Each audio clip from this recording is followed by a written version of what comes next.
All right, so I'm going to do the same division problem, but this time I'm going to use the strategy Big 7. So I'm going to do 147 divided by 5.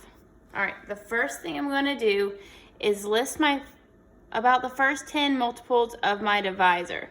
So I'm going to count by 5s. 5, 10, 15, 20, 25, 30, 35, 40, 45, 50. The more multiples you do, the less steps you're going to end up having to do.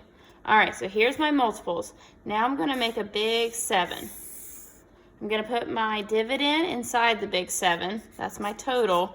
And my divisor on the outside, how many groups I need. Groups of 5. So I know I can't do any groups of 5 out of 1, so I'm going to do 14. All right, so I'm going to look at my multiples and find the largest multiple I can subtract from 14. Well, that's going to be 10, the only one that doesn't go over. So I'm going to circle my multiple, and I'm going to say minus 10. And I'm going to circle it. Now, 5 times what equals 10? Well, 2.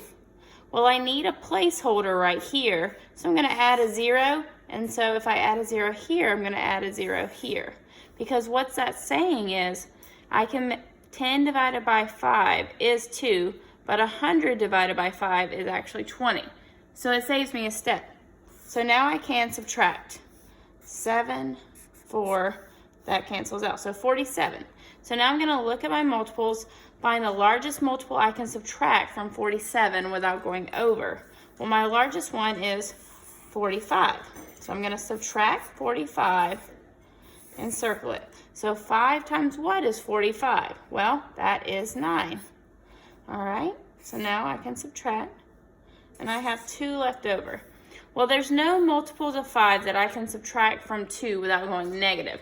So this is my remainder, and what I do right here is just add these up from the side. 20 plus 9 is 29. So my answer is 29 with a remainder of 2.